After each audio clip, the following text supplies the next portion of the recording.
an epic dwarven voice will narrate the story for you.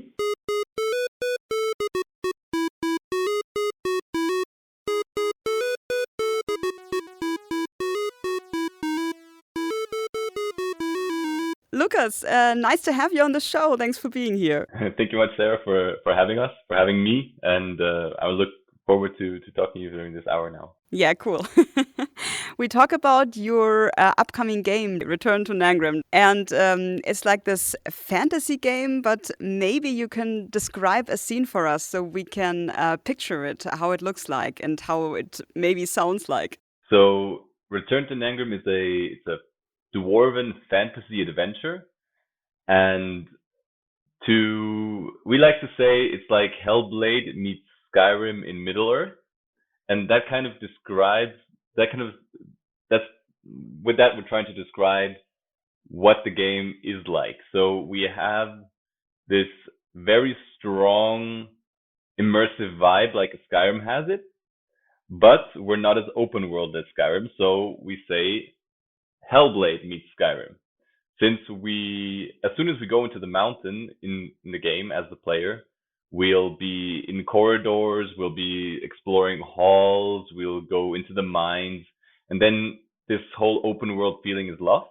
So that's why it's a Hellblade meets Skyrim, and then Middle Earth is like the strong emphasis on our dwarven character, on our Tolkien-esque inspiration. So with the other tribes that we have in our world, the elves, the Uturi, the humans, that's all like very Middle Earthy. So that's kind of what we like to say. So that's a little bit about the game. And maybe as describing a scene, I would not to spoil too much. Maybe describe a scene from the very beginning. The player had an accident, and now all his friends, which were on the expedition with him, are dead or didn't make it to the place where he's at now. And now you're feeling cold. You're abandoned. You're feeling lonely. There's a lot of ice, and it's somewhat dark atmosphere. You don't have any tools, and you're freezing. So what you want to do now is you really want to get into some warm place. You really want to find some shelter. And then what you start doing is you start walking around. You start looking for ways to cross that broken bridge, which you can see ahead of you. And then you go looking for some ways to repair it. You find some materials. You manage to repair it. You escape the cold by breaking through a barrier. First, you have to combine an axe to break through the barrier, and then you make it into the citadel. And in the citadel, that's where kind of you finally feel some warmth, even though the roof of the citadel is still broken, and there's still some coldness. Like a cold wind or something? Yeah, there's still a little cold wind in the citadel, exactly, since the roof is broken. So you found shelter, and now you can go and really explore those different doors that you have available to you, and go into the mines, go into the forge, or go into the scriptorium. Okay, Yeah. cool. So that's kind of the beginning of the teaser. In the game, I don't really want to talk about the game a lot in that sense, since we're very story based on the game. So whenever I talk about story on the game, it could be some kind of spoiler. It could be some kind of information which we haven't decided to share publicly yet. So I'd rather be careful there. Yeah, sure, of course. Talking about the story, I read that before you even started to develop the game, you developed this whole fantasy universe where the game now takes place, right? That's exactly right. Yeah. So during our co-founders studied computer science, and already during their studies, they started developing the Arafin universe. So they came up with their whole own universe. They took notes started describing different clans. They drew up a map and noted different locations, how the weather is at certain spots, what makes us something special. who lives on which island. And so they already planned this whole universe, so they already had this whole universe thought out. They were coming up with their own stories, which were taking place in that universe.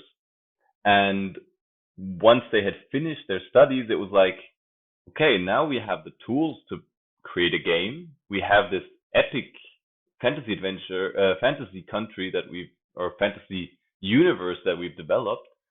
What are we going to do with it? And it was like, well, obviously we should create a startup. And that's when they founded Sycoforge and decided to really create one story which takes place in the Arafin universe, which is Return to Nangrim. So that's only one story which takes place in Arafin, and there's a lot more stories that we can tell about Arafin. And this is just the first version and the first way to experience Arafin. So in the video game, there will be other ways by either watching movies, looking, buying comics. So there are a lot of different ways that you can hopefully in the long term experience the Arafin universe, and we're giving the community or the fans one first impression with the video game.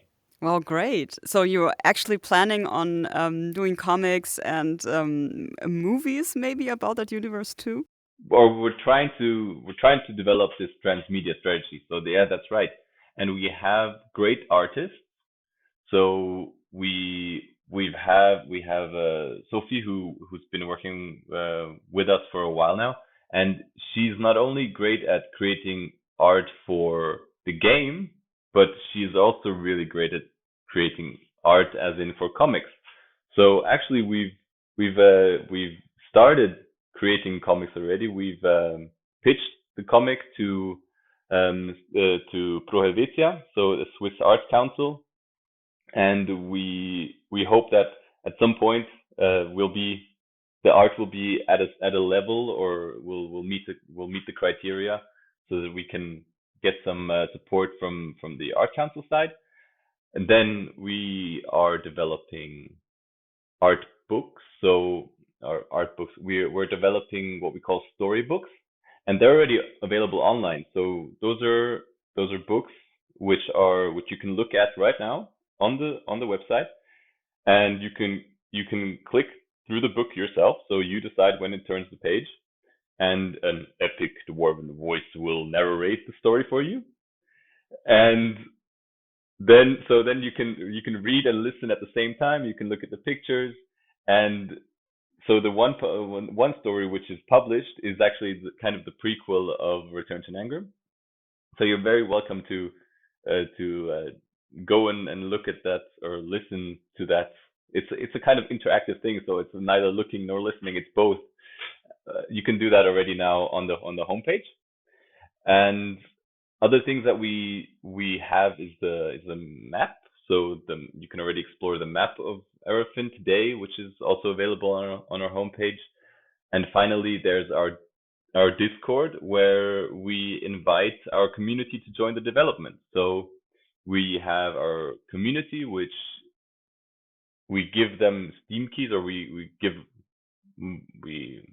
out Steam keys every now and then, and that community has access to a build which is not publicly available. So they can go and look at a certain feature, then they'll give us feedback. They'll have a specific survey to that feature.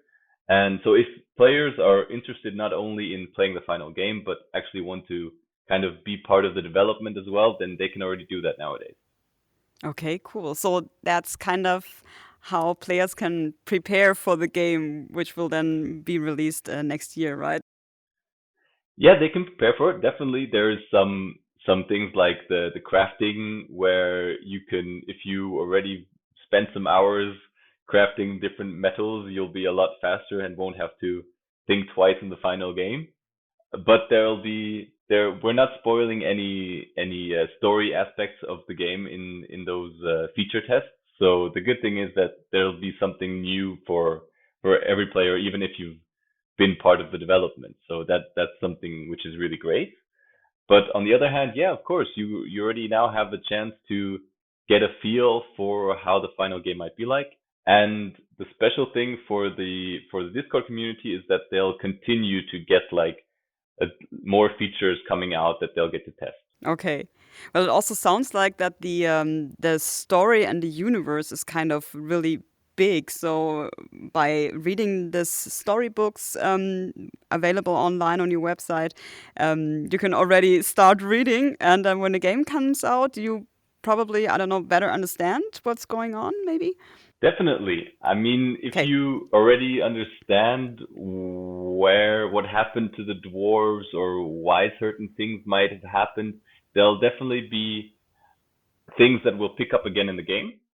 So that's also a great part of the universe. So whenever we have a story, we can place it in the universe, and it will make sense no matter whether you're reading the comic to that story or whether you're playing the game and you read about that story in the game.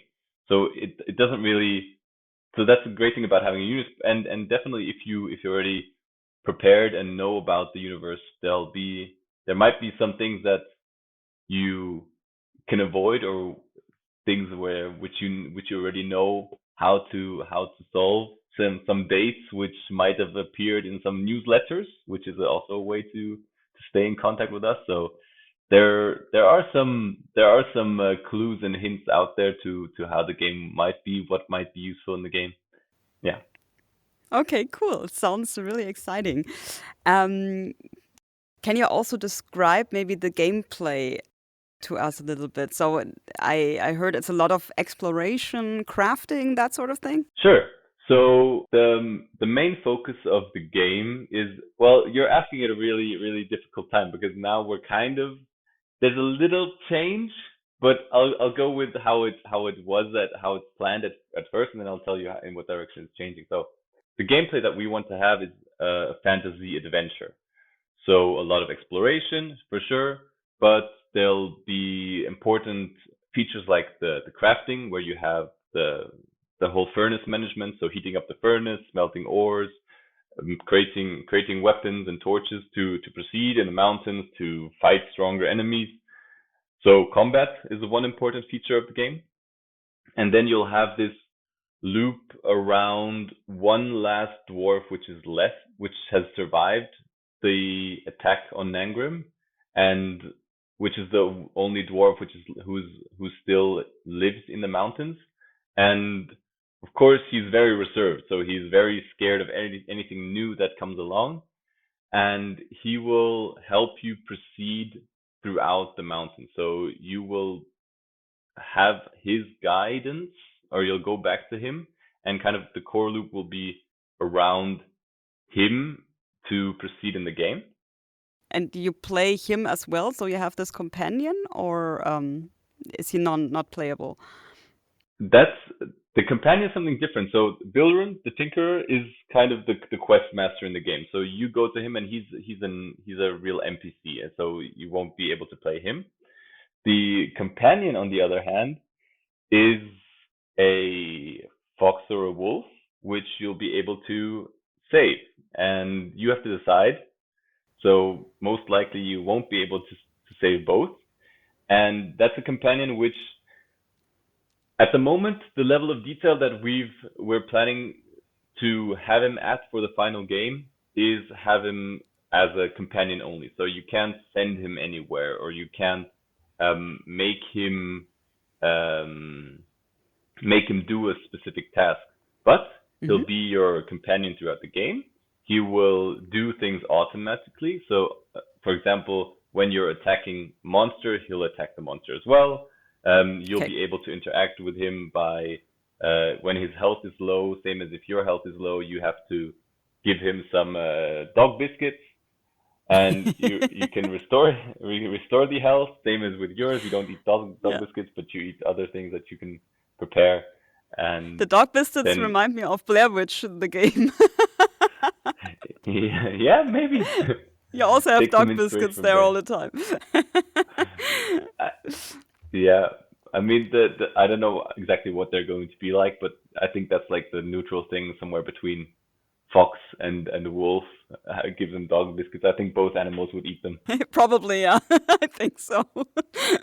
Um, All right, cool. So you have then this companion who's also with us and fights with you, and yeah, lots of exploration and also probably like main quests and side quests and that sort of thing. Exactly, main quests with going deeper into the mines and kind of exploring the whole mountain, because now Return to Nangrim is obviously abandoned, and over and other creatures have now inhabited the mountain. So you have to kind of free the mountain and make it accessible to the dwarves again, to get the wieder in Besitz bringen, to Uh, uh, re not recover, kind of reclaim it. recover. Yeah, Yeah. yeah, exactly. Reclaim, to reclaim the dwarven capital of Nangrim for the dwarves again. So exactly, that's the goal of the game. And now, so from what I've told you now, that's kind of the original path we're taking. And in the next year of development, we'll be focusing a little bit more on the survival element. So as I've mentioned, the healing up with food, you'll have to leave the mountain and find sources to replenish your health. So you'll not only be inside the mountain, so there's going to be an outside world of the mountain as well. I think it's at the moment it's 8 by 8 kilometers, and you can that's also an area which you'll be exploring, and where you'll be leaving the mountain and coming back in, kind of as a part of the game to proceed inside the mountain. For what platform will the game release? Because it's also going to be in VR, right? So VR is our original inspiration. So when we went to GDC in 2017 and 2019, we actually brought a VR prototype. Nowadays, it's VR second. So we've integrated a few things for VR, such as the 3D rudder, so the platform that you can stand on, and by moving left, right, forwards, and backwards, you can move the character. But since VR has made quite some technological advantages in the last years, and also with games like Half-Life Alyx, you have a very high standard of what VR has to be now, as in you have to have the full control, you have to be able to pick up rocks, and you have to be able to I don't know, when there's a leaf, you have to be able to move things. So there's a lot of things that you have to consider when you're developing in VR, when it's full motion control. So developing just for the goggles and moving with the mouse pad is something which can be easily done, especially since we're creating it from a first player perspective, and also with Unity as engine which we're developing in. So Unity, developing in Unity also really helps this process of staying nimble and having the possibility of going to VR. But on the other hand, getting it all integrated for the hand and motion control is like something we would want to do as soon as the PS version is released. Okay, so is that a really big challenge to develop for VR because of those things? Well, I mean, if you say VR and are just like you just want to have the goggles, it's not such a big challenge, because that's something we can do right now. In theory, we can go into the game with the VR goggles, and with the just the normal controllers. So you can use Xbox PS controllers, and you can move around the game with using the controllers. And then, but getting it integrated for the motion controllers, you have to do a lot of changes to the rig, for example. So your character has to move according to your hand movements. And on the pad, you'll just have those two arms sticking out on the front, and then you move around. And whenever you do an action, he'll do an action, like fight, whatever. And when as soon as you move a little bit with the motion controls, the arm has to move a little bit. And then all those things that you can grab, you have to also consider that you have to make them grabbable in the world, which they aren't in the build that we have right now. So there are some elements to creating a VR version which are more and less challenging, but since we've um, kind of the original idea was to create in VR, there will be a VR version, whether whether it's the full-fledged game, whether it's DLC. I'm not really, or we're not really sure yet at the moment, but definitely there will be a VR something to the game. Okay. Maybe to add on to the platforms, so because you asked about the platforms, Oh, yeah, sure. so Yeah. and I just answered on VR only. So the the platform, our main platform at the moment is Steam. So that's where we collect, or we ask our community to wish list and follow. So that's where we have our main hub for staying up to date. But we could also we then next, obviously we're in contact with PlayStation, and we're in contact with Xbox to get our game onto those two consoles, and then finally getting to onto other platforms such as Humble Bundle, Good Old Games. Those are definitely something we would see in the long run, but it's not our primary target at the moment. So Steam, our main platform for for computer, for the PC, and the two consoles, the big ones. Okay, I see. So you plan your release of Return to Nangrim in 2022, so next year. Um, how would you sum up how's development going? Like, what's things are still left to do?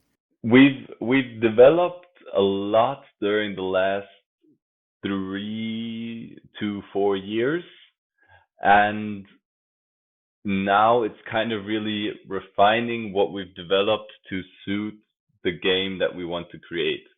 So make the combat that we have fit the enemies that we want to have. And so there's a lot of making improving things on the one hand. Then there are a few things like which we're currently integrating, the whole NPC AI system. So for all the enemies, we're using Unity tools to have an artificial intelligence control the NPCs whenever you fight with them, or if you don't want to interact with them. Then the whole companion is still up to be developed. So that hasn't been developed in the current state. That is still completely coming. From a map perspective, the whole outside map is pretty developed. There's still some areas which need to be refined and redefined. And then from the character, we've switched from the two arm rig to the full body rig. So that is something which is also going to be, which is kind of now being adapted step by step. So would you say then you're on time? Like the development is going like you planned it, or do you think, well, there's still a bunch to do? I, from as far as I know, it'd be an exception if we were on time. I don't. I think we are somewhere okay. Mhm. The good thing is we have a 2020 goal, but I mean, there's no 2022, time right? pressure at 2022 goal. Yes. So there's no time pressure, and we have the goal of getting a publisher on board. So to really grow the community and let everybody know that there's this awesome game about dwarves coming out, made in Switzerland, then for that we would really like to have a publisher on board, and that publisher would hopefully also support our development, and that is what we're considering when we say 2022. So if we wouldn't get a publisher on board, then the 2022 will most likely be a 2023. And then so then that it kind of also depends on the funding of the game. So we're currently the 2022 goal is a best case scenario, and that's what we're trying to or what we're working towards at the moment. Return to Nangrim is your first game. Were there challenges, or are there still challenges because it's the first game? Sure, there are challenges every day because it's the first game. I mean, there are so many things where we're like, okay, I don't know, you don't know, we've never done this before, so let's Google it, or let's do to the best of our knowledge, or let's follow Okay. some kind of process which has been tested before. So we have, for example, in our production, we're using some kind of mix between Scrum and it's not a really 100% agile workflow, but we're using Confluence to track our progress. We have some things that we know that how the industry works, but of course it's always a new test. So for example, trying to a press release. Um, Nobody has ever done a press release in China, so we haven't tried that yet. So what we did is we got an agency. We found somebody who could write up a press release based on the information we gave them, and then we gave them some assets, videos, and then we tried a press release in China. It was completely unsuccessful. We were featured on I don't know, maybe 5 or 7 pages, so web pages. That was really great, but there was no traffic. So those are things which when you're an indie, I don't know, maybe those 50 or 100 Swiss francs were invested wrongly, but at least we know, okay, we didn't spend 1,000 or 10,000 to do some marketing where we're not capable of doing it, or where we know that we won't have traction. But I think there are also things you have to try out some things, and of course some will work and some not. But I think it's great just to do it, and if you have got an idea and if you find out a way how to achieve it, even like with the press release in China, I think it's great that you did it, and now you know. Well, maybe we've got to change our approach or do it differently next time, or just leave it at first. Exactly. So it's every day that we're learning, and it's every day that we're facing new challenges. And I think that kind of makes it special. It gives us the kind of a disadvantage when you're obviously have to do really high performance and really strict deadlines. On the other side, we have a lot of freedom. We can try a press release in China. There's nobody telling us that we can't or have to, or whether we have to do Facebook or Reddit ads. So there's this freedom also which comes along with being an indie and doing your first game. Yeah, I think that's great, of course. How were you founded actually? Like on your website, it says that you have been, like, Sycoforge has been founded by two engineers. Exactly. So that is Okay. that is our computer science. That's the computer science studies that Michaela and Ismael did. That's officially an engineer job. So they're computer science engineers, and they created the Aerofin universe, and they founded it. They founded Psychoforge in 2017. How how did they get together? Like, is it because of the university then that they found each other and then decided to develop Sycoforge and get together to this indie studio? So they were already a couple before they started their studies, and then they decided to do those studies together. And then they created during their studies they created the Aerofin universe together with already partly of the part time of the development. So I said development was already since 2009. So um, they only started their studies in 2013 or 14, I believe. And so those years of creating the universe are them creating it together with Ismail at the in between. So he wasn't as much integrated into it, but for example, therefore very much integrated in creating that prototype for the 2017 GDC.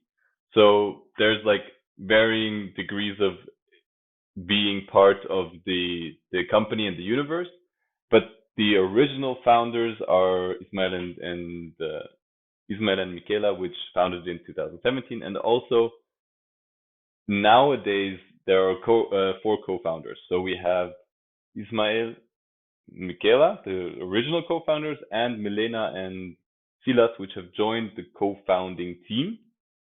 So now it's a real family business with three siblings and Ismail's girlfriend, or even a fiance. Okay, So yeah. congratulations. And how did your career in the gaming industry start? Mine. Oh, so I come from a very business background. So I studied business administration and business innovation in the masters, and I wasn't planning on joining or working in the gaming industry. What I'm really attracted to is startups and the whole entrepreneurship vibe. So that's what really got me when Milena, who is my girlfriend, asked me, so she's one of the four co-founders, asked me whether I wanted to join the team, or I was asked by the team whether I wanted to, since they needed somebody to take over the more regular marketing posts and also the whole press and press outreach and publisher not interviews, but publisher meetings. So since more than a year, I've been on the team doing regular posts across social media and also talking to publishers. Okay, cool. Yeah, because you say that you talk to publishers, and you also told us a little bit about that you're still looking for a publisher, so that release can be happening next year. Um, so is that then the only thing at the moment where you hope you're getting support from, or are you also getting some funding or any support from your local government, maybe? Well, we have the advantage that we could keep developing the way we are right now, without a publisher funding us. That would just mean we would reduce the scope of the game slightly, and we would have to extend the release date. So we would have to say, okay, we're going to release in 2023, and we have to really get everybody in line to work till that release date. So that's kind of that little difference between being funded and not being funded.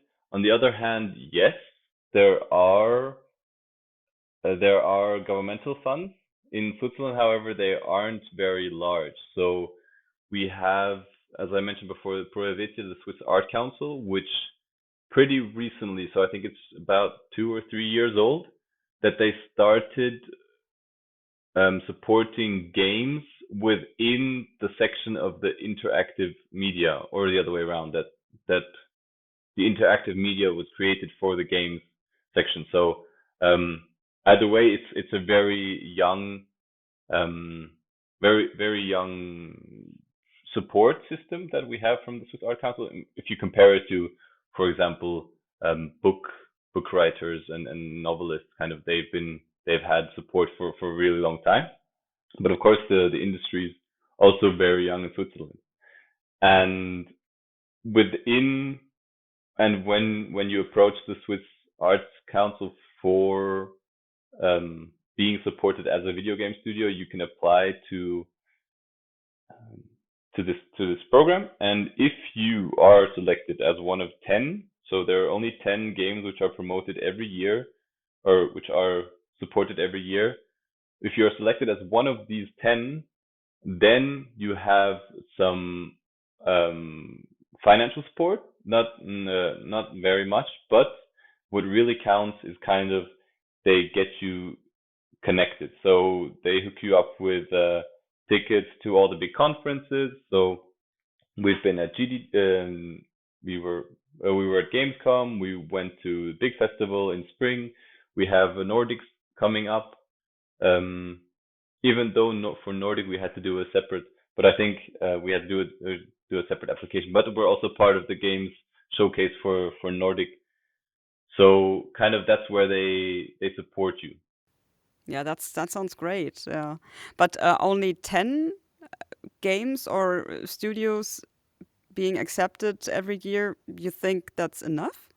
I mean, as one of the 10 which was selected after I think we've applied 2 years in a row, and I think we weren't selected the first time, and also there are different so there are different juries which kind of decide whether you join or you don't join.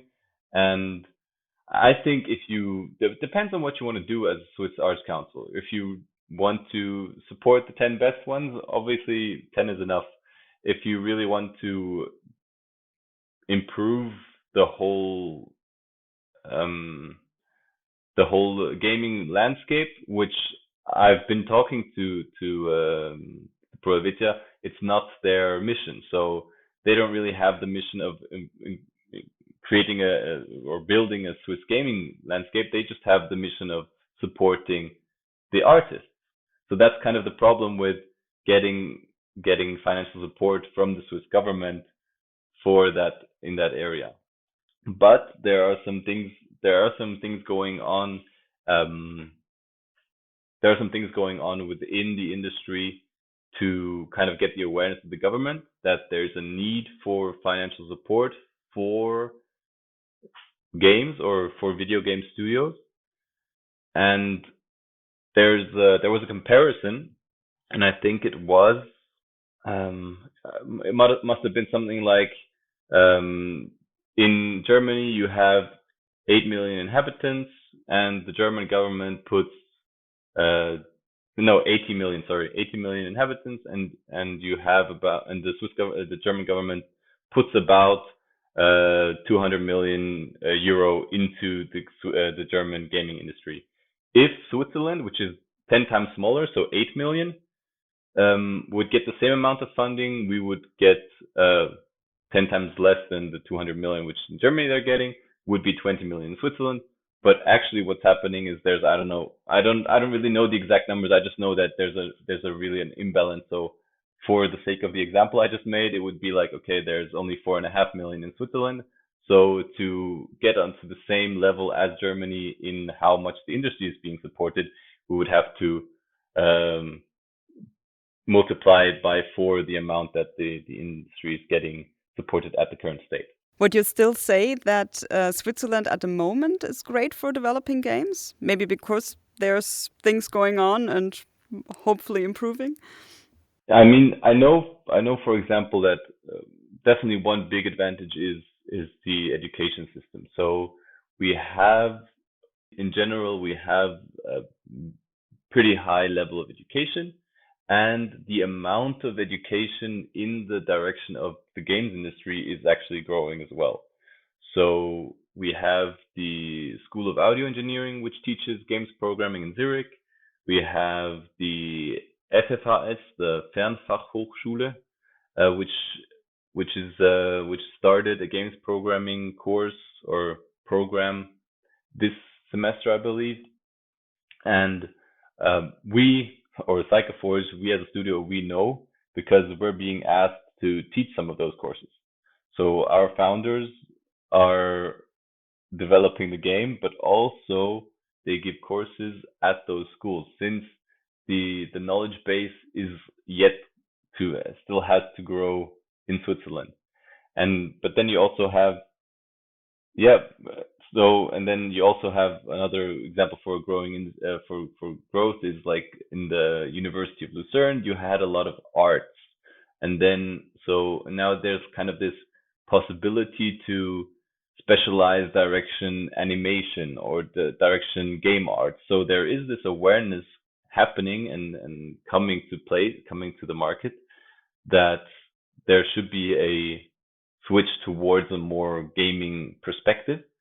On the other hand, big disadvantage is we were well less connected. So as the industry is smaller as a whole, there are less people which want to, I don't know, investors which will support you. There's a lower knowledge base. So whenever we have a mentor, we're being mentored by Jason De La Rocca at the moment, and big gaming personality from Canada, and he was one of the jury members who picked us for those 10 games. And so what we have to do in Switzerland is kind of, we have to go outside of Switzerland and get the knowledge from outside of Switzerland and bring it to Switzerland. That's the only way we can grow at the moment. So we don't have the knowledge in Switzerland. That's really a problem. Yeah, I also read an article which is a little bit older, like from 2017, where Michaela and Ismail, like the co-founders of Sycoforge, they said also that most Swiss devs get to know each other not in Switzerland, but outside of Switzerland, like in other countries, when there are like events like Gamescom or something. They also said that many devs in Switzerland, they normally stay underground, allegedly due to the limited funding of the country. Do you agree? I think that's maybe a little bit outdated, since nowadays there are like events where also in Switzerland where visibility of the Pro Helvetia is fostered among the Swiss studios. So we know a lot of the other games which recently released, which were also part of the program. We know of, I mean, if you're talking about solo devs and indie devs, which they don't have a lot of marketing, they can't do a lot of PR, they don't have a lot of visibility, then definitely, then you would probably have to look into the gaming museum in Fribourg, where they collect every little game which was ever created by anybody, and you would probably find tons of Swiss games which have been published, but semi-successful. So what we should really do as an industry is kind of bring the level of awareness up to that we know that there are other Swiss games. I mean, we know of Giant Software, which has successfully published the Farming Simulator with their own software, or in their own engine, and then the other studios in Switzerland are all indie studios. There are no big well-known studios in Switzerland. Crazy, yeah. Would you still say that the gaming industry in Switzerland is quite big? No, the industry is I mean, compared to other industries in Switzerland, compared to the industries in other parts of Europe, the Swiss gaming industry is small. Well, hopefully that will get better someday. Yeah, sure. I think there's so much potential in the gaming industry. You have so much scale. A team of 10 people can reach 10 million people, and there we have interesting tax systems in Switzerland, which would be interesting for rich companies to come here, maybe also to found here. On the other hand, everybody tells you if you want to found a game company, you have to go to the US. So that's where the big investors are. That's where you get all the support. That's where you have all the knowledge. And of course, if everybody thinks along those lines, and everybody's going to go to the US, and all the knowledge is going to stay there. But maybe there is some potential. I think if we really can get the awareness of the government as well, then we can do something here in Switzerland. I think what we benefit a lot of in Switzerland is kind of being German speaking. We also have all the German publishers, which are kind of, that we have the same mentality. We there's no language barrier. We can talk to the Austrian guys. We understand each other. There's no problem there. So we still even within Switzerland, we still have kind of the German and the Austrian community, which we also see in our fan base. So there are a lot of fans that we have from Germany, and I mean, in total numbers, the Germans are always going to be more than the Swiss. So we look at we're looking at, I don't know, 5 million 5,000 wish lists here, which are from Germany, and then it's I don't know, 900 from Switzerland.